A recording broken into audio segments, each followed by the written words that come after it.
I'm from Ghana, West Africa, and my educational background. I went to the premier university in Ghana, that's University of Ghana, Legon. I did my master's there, and I have a diploma in education from another university. I want to show you my beautiful family. That is my sweet wife, Tahira. Tahira Ishak Obeng. I love her so much. My beautiful son. Actually, I'm expecting a second one just before I get home. And that was my wife's graduation picture. Yes, that is, I want to take you to where I work. My school is called Fomenatia Ahmadiyya Senior High School. It's a religious school, actually, an Islamic school, established by the Ahmadiyya Muslim Mission in collaboration with the Adansi Traditional Council. In Ghana, the missions come with the intention to put up the schools, but they need lands, so the Traditional Council offer lands for them. We have a student population of about 1,300 with about 50-50 male-female ratio.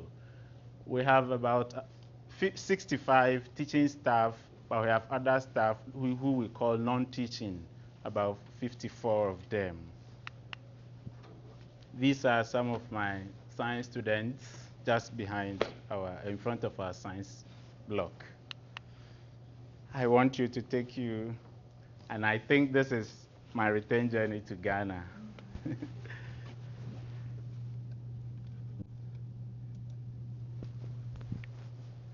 From Memorial.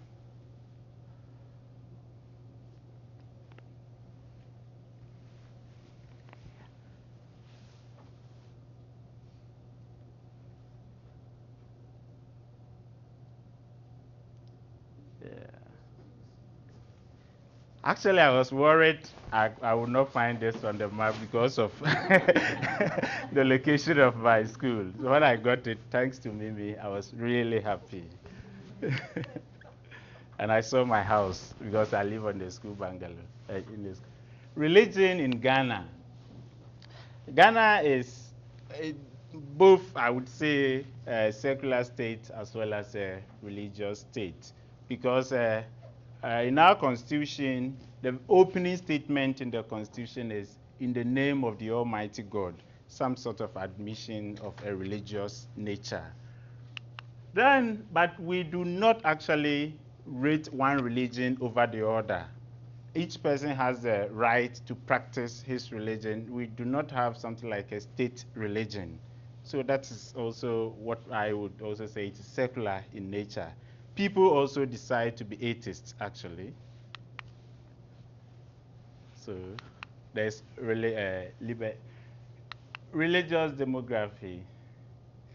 We have about 71% Christian population, with the major ones, Roman Catholic, the AME, Zion, the Methodist, the Lutheran, the Church of Jesus Christ of Latter-day Saints, the Adventists, Pentecostal, Baptists. They form the larger chunk of Christian population.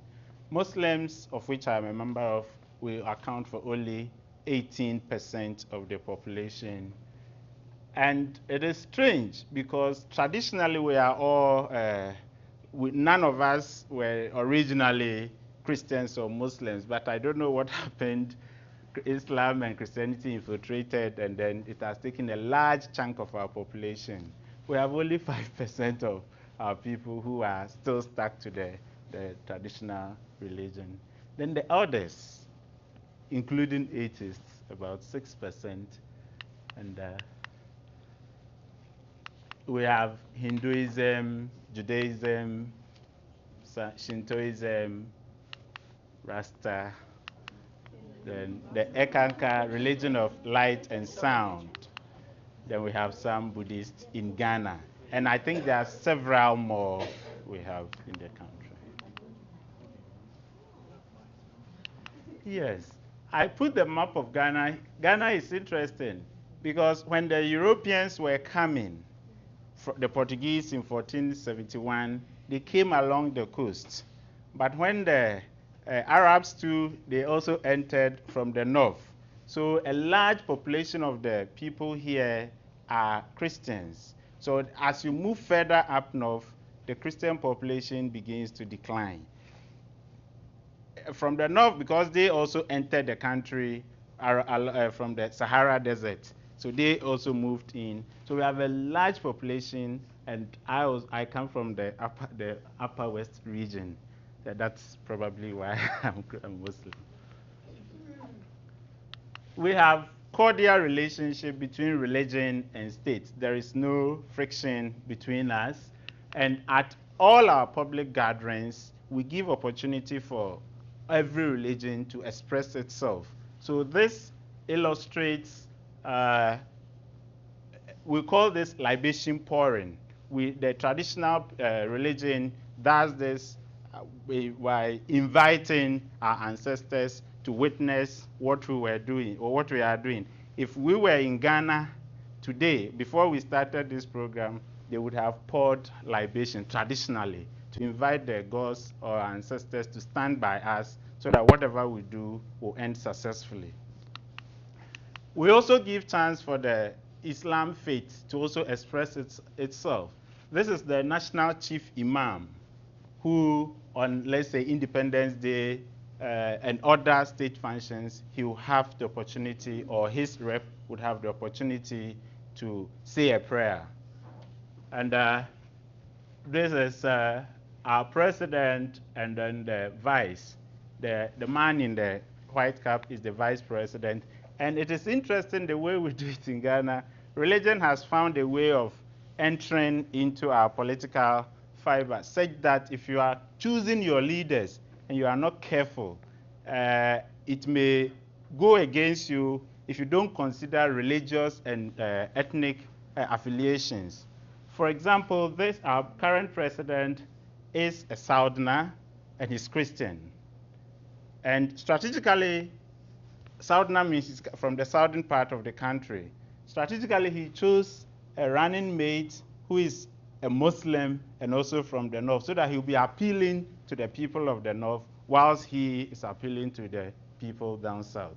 And that recently, in recent times in our political life, this has come in. I don't think it's so good, but that's what we do. Christians also express themselves at all of our public functions. Yes. Ghana Health Service is a government institution that oversees health issues in the country, but its effort alone cannot address our health problems. As a result, all these religious institutions have their own hospitals that they help people. So most of the religious hospitals are located in the rural areas so that people can readily access them. But the Islamic faith also introduced something we call homeopathy. It was quite new. It's not very popular in our country, but some people also, they have also brought that. They also have Islamic hospitals, which does not discriminate between who comes to seek health. Yes. People have different ways of seeking health. In fact, our religion has also entered into our health-seeking behavior.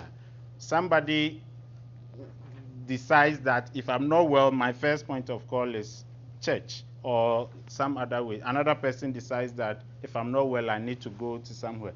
All those are good, actually, because look at these people. They are all lined up. They have one medical problem or the other, and they believe that this person can help them. Actually, now we believe that there are certain things that are beyond the power of the stethoscope of the doctor. For example, how do you explain to me that, how can a doctor explain to me that I'm bewitched? It is only some of these things that will convince me. Yes, and people, so far as some people get that kind of relief, we think it works. Just that there are some abuses, actually. And I'll show you some of them. We have a very august body in our country called the National Peace Council. The last one, or the current one, has 13 membership. And all the 13 are from the three major religious groupings I talked about: Christianity, Islam, and traditional religion. The other ones, because they are the minority, we do not actually include them. We call them the National, sorry, I'll go back to that one. The National Peace Council garners success in election. And elections in Africa is one thing that can easily cause violence. And our success over the years is largely dependent on the National Peace Council. We listen to the National Peace Council even during the, in times of election, more than anybody, not even the president, who we believe that the president has a stake in the election. So normally we don't take his words. So, but when the National Peace Council speaks, everybody takes it. They talk to the president. You have lost the election, concede defeat, and in no time you announce his concession speech. So it's a very revered council we have in our country, and it's largely religious.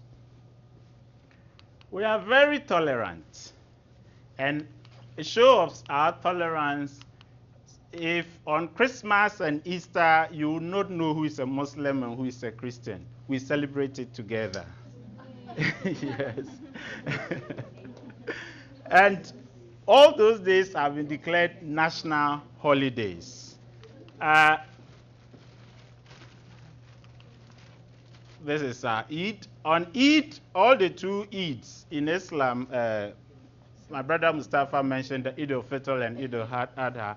All those, I think Ghana is one of the few countries which are not religious, but those days have been declared national holidays for the Islamic faith. Yeah. But we also have traditional religion. They, because of the various types we have, you cannot have a national day for all of them, but we have managed intelligently to do it to make them happy. For example, this picture depicts a festival in Ghana, in the national capital. The festival is called Homowo Festival. Before that festival, I think Homowo actually means hooting at hunger. It has a historical, the people are believed to have gone through a long period of starvation. So they need to, I think this reminds them of that period. So they are hooting at hunger.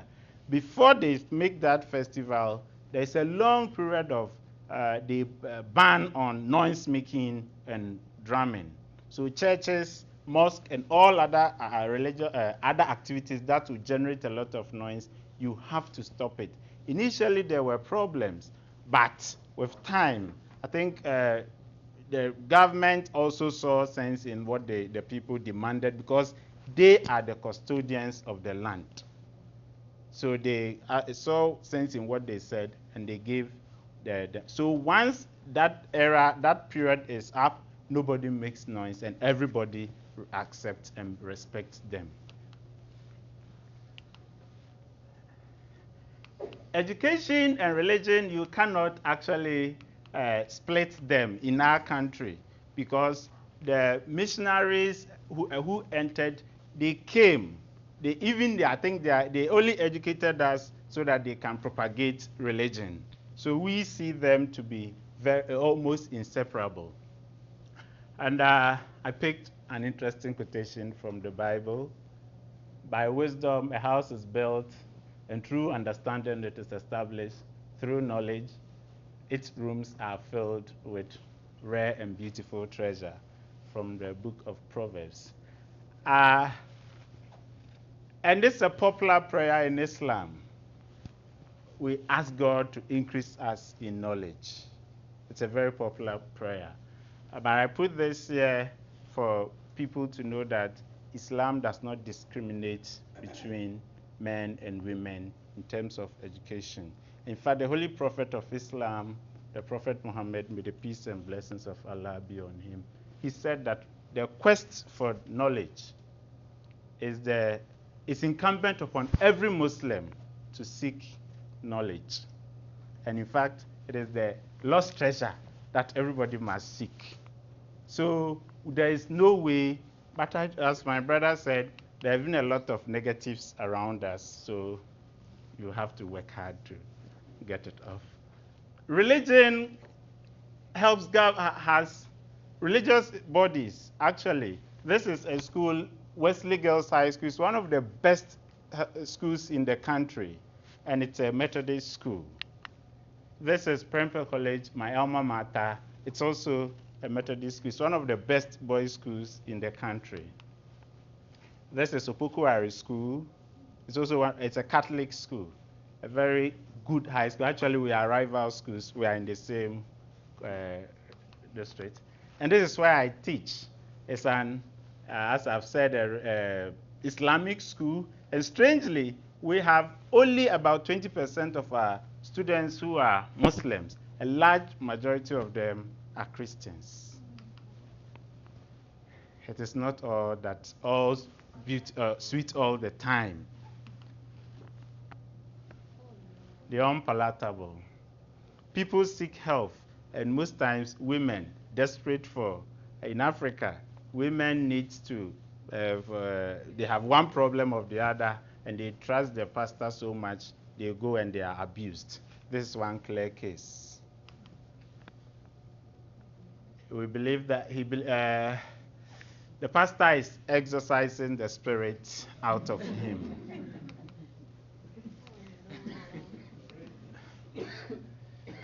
Yes, he carries a snake along, and it is believed to have some magic. The sick in the various prayer camps are terribly abused. You can see this man tied to a chained, actually. A lot of the tricks. This man believes he can change our CD into dollar by prayer. And he trusts him so much. And on our TVs, it's a common spectacle. You come, pay me this much, I'll give you dollar, I'll give you pounds, I'll give you all that. I think it's an abuse of religion.